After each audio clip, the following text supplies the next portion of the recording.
Good morning students, hope you all are doing good. So today we are going to start our new chapter, that is chapter number 4, business services. हम business services start कर रहे हैं, service sector and business. ठीक है, इसमें हम बात करेंगे सर्विसेज के बारे में, बिकॉज आपको पता है गुड्स तो हम सेल आउट करते ही करते हैं बट सर्विसेज भी सेल करते हैं. हमेशा हम बोलते हैं exchange of goods and services. So हम सर्विस के बारे में पढ़ेंगे, कौन कौन सी सर्विस होती है, नेचर ऑफ सर्विसेज कौन कौन सी हैं. सो सर्विस का आखिर नेचर कैसा होता है. सबसे पहली बात है इंटेंजिबल है, मीन्स हम इसको छू नहीं सकते, वी कैन नॉट टच और टेस्ट. जैसे डॉक्टर की सर्विस है, वो हम इसे सिर्फ महसूस कर सकते हैं. टीचर, मैं आपको पढ़ा रही हूँ, that you can only feel, you can only understand. और आपको इसलिए इंटरेस्ट है बिकॉज ये आपका सब्जेक्ट है, हर कोई मेरी बात क्यों सुनेगा.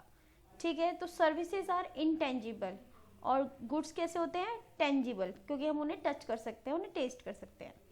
इनकंसिस्टेंसी का मतलब क्या होता है कि कस्टमर की डिमांड हर समय अलग अलग, मीन्स अभी मुझे मैकडी का बर्गर खाना है, कल मुझे डोमिनोज का खाना है. ज़रूरी नहीं कि मैं वही खाऊं, वही मेरी मेरी प्रेफरेंसी में एक्सपेक्टेशंस बदलती रहती हैं.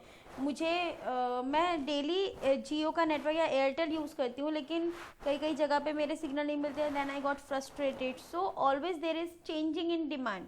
सो इनकन्सिस्टेंसी मीन्स, कंसिस्टेंसी मीन्स लगातार जो सेम बना रहे, बट हमारे यहाँ पे क्या होता है सर्विसेज में, always changing, because it is based on the demands and expectations of different customers as and when it is needed. जब उनकी ज़रूरत होती है उसके अकॉर्डिंग वो चेंज होता रहता है. ठीक है, लोग जल्दी स्विच करते हैं. Service given by the mobile service providers, कभी कोई एयरटेल, कोई जियो, कोई BSNL, कोई आइडिया, कोई वोडाफोन. आपके घर में भी कितने सिम अवेलेबल होंगे. सो नेचर ऑफ सर्विस क्या होता है, इनसेपरेबिलिटी मीन्स आप प्रोड्यूस और कंज्यूम एट अ टाइम होता है. मीन्स जैसे गुड्स तो हम अभी खरीद के लाए, मेरा नहीं मन है तो मैं अभी इस्तेमाल नहीं करूँगी, मैं आगे फ्यूचर में भी इस्तेमाल कर सकती हूँ उसको, ऐसा होता है ना. बट सर्विस में ऐसा नहीं है. अगर मुझे हेयर कट लेना है तो मुझे अब भी हेयर कट लेना है, that is produce and consume at a time. अगर मुझे रेस्टोरेंट में खाना खाने जाना है तो वो अभी मेरे को उसका पेमेंट अब भी खाना पड़ेगा, है ना. उसको हम स्टोर करके नहीं रख सकते. No inventory, no tangible components in service hence can not be stored. इस तरीके से बक्से में स्टोर नहीं कर सकते ना कि हेयर कट को स्टोर करके रख लिया या कुछ भी. So it can not B store for future use. Involvement, इसके लिए ज़रूरी है कि आपको खुद आना पड़ेगा, ये नहीं कि मेरी जगह कोई और जाके हेयर कट ले आए. So participation of customer in the service delivery is must. आपका पार्टिसिपेशन ज़रूरी है, ये नहीं कह सकते कि भाई आप चले, हमें नहीं आना चाहिए. So there is a difference between services and goods. तो फर्स्ट वन इज, सर्विसेज कैसी होती हैं, ये एक्टिविटी है और ये क्या है, फिजिकल ऑब्जेक्ट है. सर्विसेज कैसी होती है बेटा, इंटेंजिबल, और ये क्या है, टेंजिबल. गुड्स क्या होते हैं हमारे, tangible. Services inconsistent means different customer different demands. और गुड्स कैसी होती हैं, ऑल कस्टमर स्टैंडर्डाइज प्रोडक्ट्स. जैसे मैगी है, सब एक जैसी लेते हैं, उनकी कोई कस्टमाइजेशन नहीं है. बट हम हेयर कट की बात करें, किसी को लंबे बाल चाहिए, किसी को छोटे चाहिए, किसी को कैसा, खाने का टेस्ट भी सबका अलग अलग होता है. तो सर्विसेज जो है इनकंसिस्टेंट है. ऐसी है, पढ़ने का तरीका सबका अलग अलग है. बट गुड्स क्या है, वो आपको स्टैंडर्डाइज मिल सकते हैं, बट सर्विस आपको स्टैंडर्डाइज नहीं मिल सकती. सर्विस में अभी मैंने बताया इनसेपरेबल है, मींस प्रोडक्शन और कंजम्पशन सेम टाइम में होता है, बट गुड्स में ऐसा नहीं होता. गुड्स तो कभी भी बना होता है, कभी भी वो मैन्युफैक्चर हुआ होता है और साल भर हम उसका इस्तेमाल करते रहते हैं. सर्विसेज में, सर्विसेज को इन्वेंट्री के तौर पे हम नहीं रख सकते, बट गुड्स को हम इन्वेंट्री के तौर पे रख सकते हैं. सर्विसेज वर्सेज गुड्स, जैसे मैंने आपको बताया, ये आपकी बुक में भी इजीली अवेलेबल है, बहुत ईजी भी है. सब हम बात करते हैं types of services from the point of view of the business. तो बिजनेस को कौन कौन सी सर्विसेज मिलती है. सबसे पहली जो मेजर सर्विसेज होती हैं वो है हमारी बैंक की.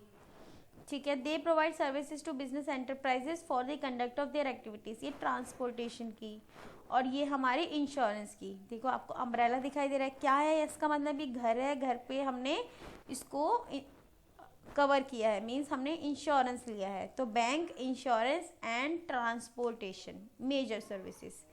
सो type of services, business services and social services. Social service में हम भी कौन कौन से भी मेडिकल कैंप लगा दिया, चैरिटी कर दी, एजुकेशन प्रोवाइड कर दी, फ्री हेल्थ सर्वे हो गया। इस तरीके से हम वीकर सेक्शंस के लिए, सोसाइटी के लिए बहुत सारी नई नई चीज़ें करते हैं जिससे उनको हेल्प होती है। So these kind of services are called social services. Social services render voluntary to achieve social certain social goals. ये वॉलंटरी है, अपनी मन मर्जी, सबका अपना अपना इंटरेस्ट होता है। कोई चैरिटी में बहुत बिलीव करता है तो वो इस तरीके के सोशल कॉज में अपना पार्टिसिपेशन करता है ना। So for improving the standard of living, किस लिए करते हैं वो? So that we are able to improve the standard of living of weaker section of society और providing education, health care etcetera. Personal services, personal services को होती हैं जो पर्सनली दी जाती है। जैसे आपने देखा टूरिस्ट गाइड, टूरिज्म, जिसमें हम customer they differ based on the taste and preferences of customer. Personally आपको दी जाएगी, फिर किसी और को दी जाएगी जो डिमांड करेगा एज पर द डिमांड। ठीक है, जैसे हमने एग्जांपल में पिक्चर लगा रखी है, टूरिज्म, रिक्रिएशन, रिजॉर्ट्स, स्पा। सो हम बात करते हैं बिजनेस सर्विसेज की, क्योंकि हम यहाँ पे ना तो पर्सनल सर्विस पढ़ने वाले हैं, ना ही हम यहाँ पे पढ़ने वाले हैं सोशल सर्विस। हम पढ़ने वाले हैं सीधा business services, because we are reading business studies. तो बिजनेस स्टडी में सबसे पहली सर्विस है हमारी बैंकिंग। बैंक क्या होते हैं? आप लोगों ने बैंक के बारे में तो पढ़ा होगा। तो बैंक एक बहुत इंपॉर्टेंट पार्ट है हमारे बिजनेस का, बिकॉज हम पैसों में डील इसी की वजह से कर पाते हैं। सो बैंकिंग में होता क्या है, आखिर बैंक क्या काम करते हैं? तो the bank accepting for the purpose of lending और investment of deposit of money. हमारा मनी डिपॉजिट करते हैं, पब्लिक से पैसा लेते हैं और हमें देते हैं, हमें लैंड करते हैं, मीन्स हमें लोन देते हैं। हम क्या है, बैंक के पास जाते हैं। देखो एक ना ये चक्र है, मीन्स आप सबके पेरेंट्स का पैसा, मेरा पैसा, सबका पैसा बैंक में जमा है। बैंक इन पैसों का क्या करता है? बैंक क्या करता है, अल्टीमेटली वो पैसा बिजनेस पर्सन्स को लैंड कर देता है, मीन्स उनको लोन में प्रोवाइड कराता है। मैंने आपको पहले ही बताया कि हर एक के पास इतना पैसा नहीं होता, सब बैंक से लोन लेते हैं। अब क्या होता है, बैंक क्या करता है, हमारा पैसा उसने कंपनी को दे दिया, कंपनी इन रिटर्न उसको इंटरेस्ट देती है और साथ में उसको अपना पैसा वापस लौटाती है बैंक को। तो और जब भी हमें ज़रूरत होती है हम अपना बैंक में जाएंगे, अपने पैसे निकालेंगे, बैंक हमें हमारा पैसा भी देता है। तो बीच में क्या होता है, बैंक इस चीज़ का रेट ऑफ इंटरेस्ट से ब्याज लेता है और ये उसकी मेन सोर्स ऑफ इनकम होती है। तो क्या हुआ, बिजनेस वालों को टाइम से पैसा मिल गया, वो अपना बिजनेस चला पाए, प्रॉफिट अर्न कर पाए। और बैंक वालों को क्या फ़ायदा हुआ, बैंक वालों को इन बिटवीन जो है उनको इंटरेस्ट मिल गया और ये उनकी सोर्स ऑफ इनकम है। इसके अलावा भी वो क्या काम करती है, चेक हम डिपॉजिट कर सकते हैं, ड्राफ्ट है। आप लोग देखा होगा कि कई जब आप कॉलेज वगैरह में जाएंगे तो वहाँ पे या तो चेक में पेमेंट होती है, ज़्यादातर ड्राफ्ट बनाया जाता है, या गवर्नमेंट जॉब हम अप्लाई करते हैं तो ड्राफ्ट बनाया जाता है। सो इस तरीके से कई सारी चीज़ें। अभी तो खैर नेट बैंकिंग हो गई, पहले की बात बता रही हूँ मैं आपको। सो कितने तरीके के बैंक होते हैं? सबसे पहले मेजरली 2 तरीके के बैंक होते हैं। सॉरी, मेजरली जो हम देखते हैं हमारे सामने वो उनको बोलते हैं कमर्शियल बैंक। बाकी हम बात करें तो हमारे पास 4 टाइप्स ऑफ बैंक्स होते हैं, commercial bank, cooperative bank and specialised and central banks. ठीक है, तो एक एक करके हम पढ़ेंगे। सबसे पहले हम बात करते हैं कमर्शियल बैंक्स की। कमर्शियल बैंक्स जो नॉर्मल बैंक है जहाँ पे हमारा बैंक अकाउंट है उन्हें कमर्शियल बैंक कहते हैं because this institution is dealing in money and credit govern by Indian banking regulation act 1949। इस लाइन को आप लिख लीजिए कि हमारा जो बैंकिंग रेगुलेशन एक्ट है वो है इंडियन बैंकिंग रेगुलेशन एक्ट 1949। इसके अंतर्गत जो भी बैंक हमारे रजिस्टर हुए हैं जो डील करते हैं मनी और क्रेडिट में, उसे बैंक कमर्शियल बैंक्स बोलते हैं। Types of commercial bank, public sector bank, private sector bank. Public sector bank अभी हम पढ़ के चुके हैं। पब्लिक सेक्टर कौन से बैंक होते हैं, जो गवर्नमेंट ओन होते हैं, पब्लिक सेक्टर। और प्राइवेट सेक्टर जो प्राइवेटली ओन होते हैं। तो पिक्चर में आपको सामने दिख ही रहा होगा, SBI, Canara Bank, Syndicate, Punjab National, इन सब के नाम के नीचे देखो, अगर आपको ध्यान से दिख रहा है तो यहाँ पे लिखा होगा a government of India undertaking, यहाँ पे ऐसे लिखा है। ठीक है, हर बैंक के अंदर नीचे लिखा होता है गवर्नमेंट के। So these are owned and managed by government. इसको बोलते हैं पब्लिक सेक्टर बैंक। ठीक है, और इनकी प्रायोरिटीज़ क्या है, नेशनल प्रायोरिटीज़ हैं, मीन्स नेशनल बेनिफिट के लिए काम करते हैं। पब्लिक सेक्टर बैंक्स में क्या हुआ, 1969 में 14 बैंक्स को नेशनलाइज किया गया गवर्नमेंट ऑफ इंडिया ने। ठीक है, फिर 1980 में अनदर 6 बैंक्स हुए, फिर टोटल कितने हो गए ये, अभी तक टोटल 28 पब्लिक सेक्टर बैंक्स हैं हमारे इंडिया के अंदर, ठीक है, और ये आपको सामने पिक्स में दिख भी रहे हैं। Next one is private sector bank. Private sector means this is own and manage by the private parties, but ऐसा नहीं है कि इनके ऊपर किसी का रूल रेगुलेशन नहीं है, ये भी रिजर्व बैंक ऑफ इंडिया के अंडर जो है गवर्न किए जाते हैं, इनके ऊपर आरबीआई के सारे रूल रेगुलेशन फॉलो होते हैं। ये है आपका ICICI federal bank. Free to develop their own policy decisions regarding banking operations. ये थोड़े फ्री होते हैं, मीन्स गवर्नमेंट का रेगुलेशन थोड़ा कम होता है, बट दो फिर भी काफ़ी हद तक ये गवर्नमेंट के रूल रेगुलेशन को फॉलो करते हैं, आरबीआई के रूल रेगुलेशन को फॉलो करते हैं, इतना इंडिपेंडेंटली काम नहीं कर पाते। सो प्राइवेट सेक्टर में 34 प्राइवेट सेक्टर बैंक्स हैं, IDBI, ICICI, federal bank, Catholic, Syrian bank, Dhanlaxmi bank etcetera. ICICI bank is the largest private sector bank in India, ये तो आपने पढ़ा ही होगा। और आज आपका होमवर्क है, आपको इसकी फुल फॉर्म पता करनी है कि आईसीआईसीआई की फुल फॉर्म क्या है, ठीक है। फुल फॉर्म एग्जाम में आ सकती है और आपको पता होनी चाहिए। Now next one is cooperative bank. आप लोगों ने पढ़ा था फॉर्म्स ऑफ ऑर्गेनाइजेशन में कोऑपरेटिव सोसाइटी एक्ट, उसी के अंदर अगर हम किसी बैंक को रजिस्टर करते हैं तो वो कोऑपरेटिव बैंक कहलाता है। So these they are govern by the provision of cooperative society. Cooperative society act के अंदर रजिस्टर होते हैं, तो कोऑपरेटिव सोसाइटी एक्ट का जो प्रोविजन होता है उसको फॉलो करते हैं। It is important source of rural credit, जो गांव के क्रेडिट के लिए बहुत ज़्यादा अच्छा सोर्स माना जाता है, क्योंकि गांव के लोग, गांव में आपको ज़्यादातर कोऑपरेटिव बैंक्स बहुत ज़्यादा देखेंगे active. Banks organise based on the cooperative principle, और आपको पता होना चाहिए कोऑपरेटिव बैंक्स का प्रिंसिपल क्या है, वन मैन वन वोट, बहुत ही डेमोक्रेटिक होता है, और इसका जो मेन मोटिव होता है वो होता है सर्विस प्रोवाइड कराना। Third one is specialised bank. Specialised bank वो बैंक होते हैं जिसका मेन मकसद होता है कुछ स्पेशल सर्विस देना, जैसे इन बैंक्स में सिर्फ और सिर्फ फॉरेन एक्सचेंज मिलेगा। Example, foreign exchange banks, industrial banks, export import banks, means these are basically meant for only this purpose, means export import के लिए या foreign exchange purpose के लिए या डीमेट अकाउंट खुलवाने के लिए, जिसमें शेयर वालों के लिए अकाउंट खुलेंगे, तो इन्हें बोलते हैं specialised bank. And fourth one जिसके बारे में मैं आपको बताई थी, सेंट्रल बैंक। हमारे यहाँ पे एक ही सेंट्रल बैंक है, वो है रिजर्व बैंक ऑफ इंडिया। वो हमारी कंट्री में कब इस्टेब्लिश हुआ था बेटा, वो हमारी कंट्री में इस्टेब्लिश हुआ था इन 1935, और इसी के अकॉर्डिंग ये सारे लोग काम करते हैं। दो it is a reserve Bank of India, but क्या ये आपके पैसे डिपॉजिट करता है, नहीं। ये इसका मेन मकसद क्या होता है, control and regulate the operation of all commercial bank in the country. जितने भी कमर्शियल बैंक्स हैं उनको ऑपरेट करना, ये हमारे बैंकर्स बैंक है, मीन्स बैंक का बैंक, मीन्स बैंक का बैंक, सभी बैंक्स का राजा समझ लीजिए सिंपल लैंग्वेज में। It is the banker to the government. Government को भी पैसा ये लैंड करता है, ये हमें लैंड नहीं करेगा बट गवर्नमेंट को पैसा लैंड करेगा। ये it controls the currency and credit policy of the country. पूरी कंट्री की क्रेडिट पॉलिसी, पूरी कंट्री की करेंसी यही मैनेज करता है। ये मान लीजिए ये गवर्नमेंट का बैंक है। So the Reserve Bank of India is the central bank of our country and establish in 1935। लिख लीजिए इसको, ये 1935 में इस्टेब्लिश हुआ था। तो बेसिकली हमने कितने तरीके के बैंक पढ़े, 4 तरीके के। First one is commercial, second one is cooperative, third one is specialised and fourth one is central bank. अब हम पढ़ेंगे ये कमर्शियल बैंक्स हमारे लिए क्या क्या फंक्शंस करते हैं। So primary function, secondary function. Primary और सेकेंडरी में डिफरेंस क्या होता है, प्राइमरी मतलब ये तो कम से कम ये काम तो करना ही करना है, मतलब मूलभूत काम है, मतलब ये काम तो है ही है इसका। सेकेंडरी का काम मतलब होता है कि इसके अलावा भी ये काम करता है।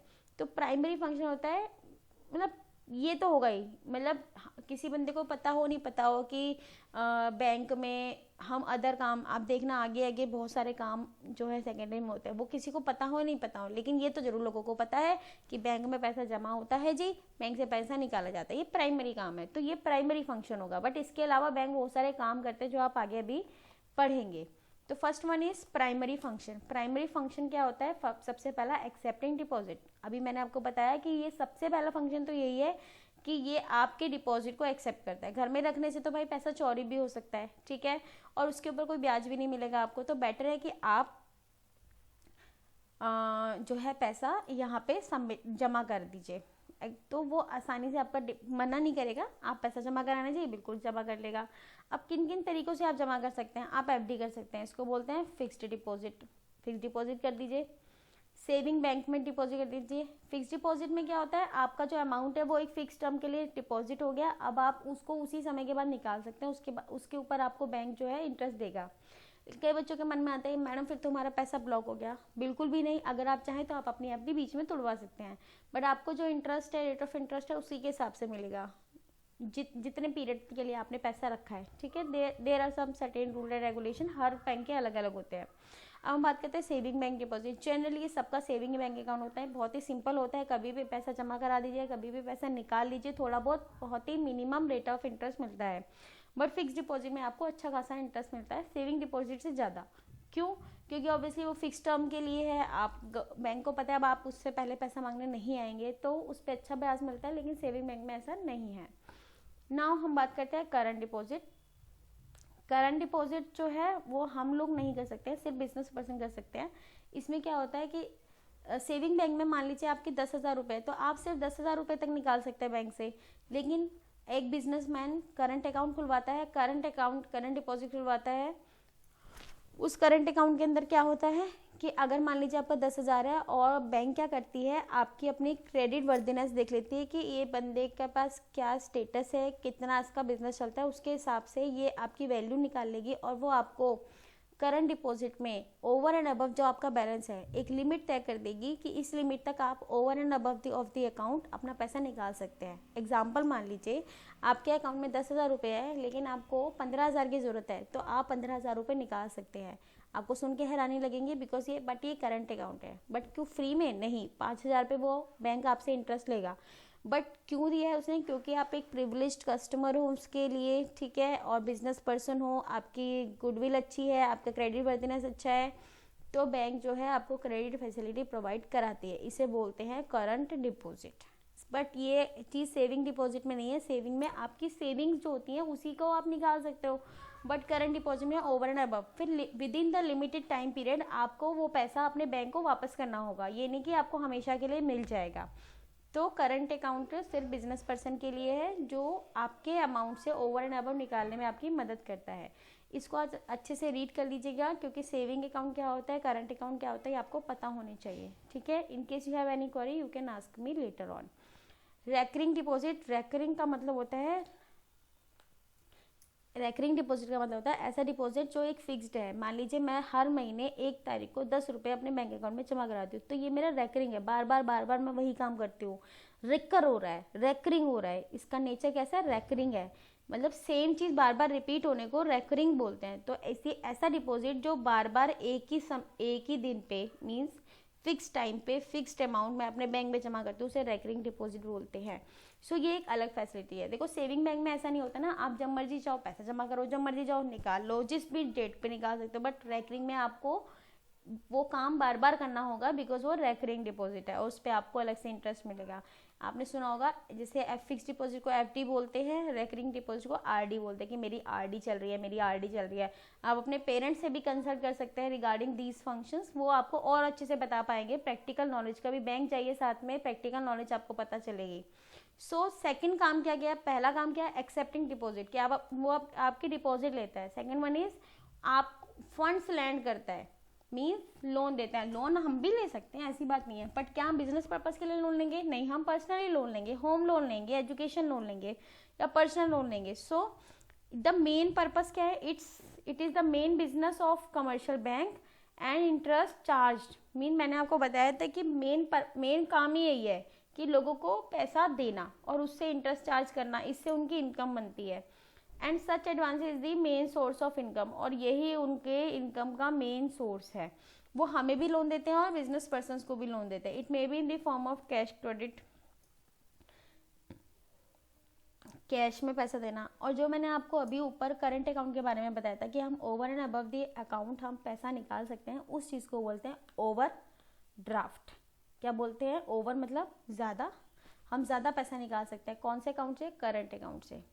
डिस्काउंटिंग ऑफ बिल्स का मतलब होता है कि मान लीजिए मुझे कोई बिल्स मिल गए हैं, मैंने किसी को क्रेडिट में सेल किया था, उसने मेरे को बिल दे दिया, तो मेरे को पर पैसे की ज़रूरत तभी है, तो मैं क्या करूँगी, बैंक के पास जाऊँगी, बैंक को बोलूँगी कि भाई ये बिल रख लो और मुझे पैसे दे दो। जब 3 महीने हो जाएंगे, उस बंदे ने बोला वो मुझे पैसे दे देगा, आप मेरी जगह जाके पैसा मुझसे उस बंदे से ले लेना। तो इस तरीके से उसे बोलते हैं डिस्काउंटिंग। अब डिस्काउंटिंग क्यों बोलते हैं, मान लीजिए 10,000 का बिल है, अब बैंक भी इतना बेवकूफ़ नहीं है कि आपको 10,000 रुपये दे देगा। बैंक क्या करेगा, 10,000 में से आपको 9,000 देगा और 1,000 रुपये जो है उसकी बीच का क्या बन जाएगा, इंटरेस्ट बन जाएगा। ठीक है, लेकिन आप क्यों डिस्काउंट करा रहे हो, क्योंकि आपको पैसे की ज़रूरत अभी है, तो इसलिए इसको बोलते हैं डिस्काउंटिंग द बिल। मैंने अपने बिल को जाके बैंक से डिस्काउंट करा लिया और अभी पैसा ले लिया, और बैंक वो बिल रख लेगा और बाद में जाके कस्टमर से पैसा ले लेगा। टर्म लोन का मतलब होता है 10 साल की टर्म, 5 साल की, 20 साल की। तो ऐसे बड़ी 20-20 साल का लोन, 30, आपने सुना होगा कि टर्म लोन मिलते हैं, उसे बोलते हैं टर्म लोन, जो एक पर्टिकुलर टाइम के लिए होते हैं। Now come to the secondary function. It includes agency services and general utility services. Agency services are offered to the customer and general utility services to the public. Agency services एक agent की तरह काम करता है और general utility services जो public को देते हैं। सबसे पहले मीन्स एजेंट कैसे बनता है, भाई मेरे पास चेक तो किसी भी अकाउंट का आ सकता है, किसी भी बैंक का आ सकता है, तो मैं क्या हर एक बैंक में थोड़ी ना जाऊंगी, मैं सिर्फ अपने बैंक में जाऊंगी, जाके चेक जमा कर दूंगी। तो क्या बंदा काम करेगा, वो एजेंट की तरह मेरे अकाउंट में पैसा डलवाएगा कहीं से भी लाके, किसी भी बैंक, वो उनकी अपनी अंडर ट्रांजेक्शन होती रहेंगी। So it collection of cheque is an important service provided by the bank to its customer. Cross cheque, bearer check.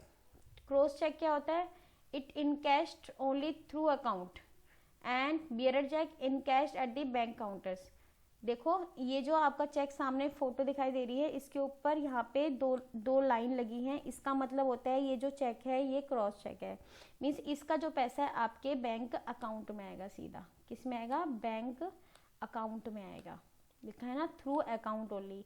But bearer cheque में क्या होता है, जब आप ये लाइन नहीं लगा होते तो कोई भी बंदा आके काउंटर पे जाइए चेक दिखाइए, आपको उसके बदले में कैश मिल जाएगा, इसको बोलते हैं bearer cheque. Next one is remittance of funds. Remittance of funds का मतलब होता है मैं यहाँ बैठे बैठे, आपको पता है मैं छिंदवाड़ा में हूँ, मुझे अगर दिल्ली में पैसा ट्रांसफ़र करना है तो मुझे उसके लिए ट्रेन पकड़ के या फ्लाइट लेके जाने की ज़रूरत नहीं है, मैं यहीं से अपना ट्रांसफ़र कर दूँगी। और उसके लिए हम बहुत सारी फैसिलिटी है, पर हम थोड़ी बुक पुराने तरीके से कर रहे हैं, तो अब तो हम ऐसे ही ट्रांसफ़र कर सकते हैं फ़ोन से, बट पहले ऐसा नहीं था फ़ोन से, तो हम क्या करते, डिमांड ड्राफ्ट कर सकते थे, लेकिन डिमांड ड्राफ्ट के लिए मुझे बैंक अकाउंट जाना कंपलसरी होता था। ठीक है, तो अभी वो चीज़ हम आगे आगे पढ़ेंगे कि ई बैंकिंग स्टार्ट हो गई है, लेकिन इसमें क्या होता था कि आपको दूर जाना है या किसी और के अकाउंट में पैसे ट्रांसफ़र कराना है तो कैश लेके जाओगे तो बहुत रिस्की रहेगा, तो आप डिमांड ड्राफ्ट बनवाते हो। देखो सामने जो आपको दिख रहा है ऐसा डिमांड ड्राफ्ट होता है, और ये जो नंबर इन्वर्टेड कॉलम, ये जो बॉक्स में लिखा है इसको डीडी नंबर बोला जाता था। इसी पे आप किसी भी बैंक में आप जमा कराओगे, ये किसके नाम से होता था, इसका नाम ये है, सेम अकाउंट में जाके तुरंत उसके पैसा चला जाएगा। ठीक है, पढ़ लीजिए। Transfer of funds from one account to another is made possible by issuing demand drafts. ये पुरानी बात है, लेकिन अब तो और भी आसान है, आपको पता ही है। Allied services means personal services कौन सी होती है, मैं भूल जाती हूँ, मैं बहुत भुलक्कड़ हूँ, मेरे पास ऑलरेडी बहुत सारे काम है, बिजनेसमैन के पास बहुत सारे काम है, तो मैं क्या करती हूँ कि मैं अपने बैंक को बोल देती हूँ कि हर महीने की 7 तारीख को मेरे अकाउंट से पैसा निकाल के आप मेरा प्रीमियम पे कर देना, या मेरे टेलीफोन का बिल पे कर देना, या मेरा वाटर का बिल पे कर देना। तो आपको जान के हैरानी होगी, ऐसा काम बैंक बहुत आसानी से करते हैं, लेकिन हाँ उसके लिए वो थोड़ा थोड़ा पैसा चार्ज करते हैं, लेकिन वो ये काम कर देते हैं। ठीक है, तो आप अपने पेरेंट्स से पूछना कि उन्होंने ऐसा कोई काम करवाया है बैंक से, लेकिन ऐसे काम होते हैं। तो मैंने आपको क्या बताया था, प्राइमरी काम जो सबको पता होता है कि ये काम तो होगा ही होगा, पर इसके अलावा भी बहुत सारे काम हैं, जैसे उन्हें बोलते हैं सेकेंडरी, जैसे payment of insurance premium, telephone charges and collection of dividend interest. कोई भी मैंने शेयर लिए थे, शेयर का डिविडेंड मिलना है तो वो ऑटोमेटिकली मेरे अकाउंट में कैसे ट्रांसफ़र होता है, क्योंकि मैंने वहाँ पे अपना अकाउंट नंबर दे रखा है ना, तब जाके तो ट्रांसफ़र होगा। कोई मुझे इंटरेस्ट मिला है तो वो ऑटोमेटिकली चला जाएगा, बार बार बैंक हमें फ़ोन करके परेशान नहीं करेगा। इंश्योरेंस प्रीमियम, वैसे भी लोग इरिटेट हो जाते हैं ना, बार बार किसी का फ़ोन आता है तो। अब हम बात करते हैं ई बैंकिंग की, इलेक्ट्रॉनिक बैंकिंग। इलेक्ट्रॉनिक बैंकिंग आज ये तो खैर ज़्यादातर सबको पता हो, इंटरनेट बैंकिंग, जिसके अंदर हम बैंक की वेबसाइट डालते हैं, अपना यूज़र नेम, ID, पासवर्ड वगैरह सब डालते हैं, और हमें जो भी करना होता है हम we are free to do, account पैसा ट्रांसफ़र करिए, अपने ट्रांजैक्शन देखिए, बैंक बैलेंस चेक करिए, जो भी है। इसमें सबसे पहली कैटेगरी हमारी आती है एटीएम की। एटीएम को मुझे बताने की ज़रूरत नहीं है, सबको पता है, इवन कई बच्चे इस यूज़ भी करते होंगे। ऑटोमेटिक टेलर मशीन, इसके अंदर हम कार्ड इंसर्ट करते हैं, अपना बैंक बैलेंस चेक कर सकते हैं, इवन बैंक डिपॉजिट कर सकते हैं, मतलब an number of facilities are there. इसे बोलते हैं ATM. First one is ATM, second one is EFT, electronic fund transfer. ये तो क्या सामने आपको पिक्चर में दिख रहा है कि एक कंप्यूटर से दूसरे कंप्यूटर, मीन्स हम इलेक्ट्रॉनिकली अपना फंड एक अकाउंट से दूसरे अकाउंट में ट्रांसफ़र कर सकते हैं। उसके लिए हमें बहुत ज़्यादा बॉदर करने की ज़रूरत नहीं है। पॉइंट ऑन सेल, हम अपने डेबिट कार्ड को लेके जाएंगे और ऐसी मशीन आपने देखी होगी, बस स्वाइप कराइए और आपका क्या होगा, उसी समय आपकी पेमेंट हो जाएगी। इसे बोलते हैं point of sale. EDI, electronic data interchange, इसे बोलते हैं ईडीआई। इसके अंदर भी क्या होता है, आपका जो डेटा है वो एक जगह से दूसरी जगह आसानी से चला जाता है। अब मेरा अकाउंट कहीं पे भी है, लेकिन मैं वहीं उधर किसी भी ब्रांच में जाके अपने अकाउंट को एक्सेस करा सकती हूँ, क्योंकि यहाँ पे क्या है, इलेक्ट्रॉनिक डेटा इंटरचेंज की फैसिलिटी मुझे है। मतलब अब हम ना एक जगह के लिए रेस्ट्रिक्ट नहीं रह गए हैं, वी आर नाउ ग्लोबली, हम ग्लोबल हो चुके हैं।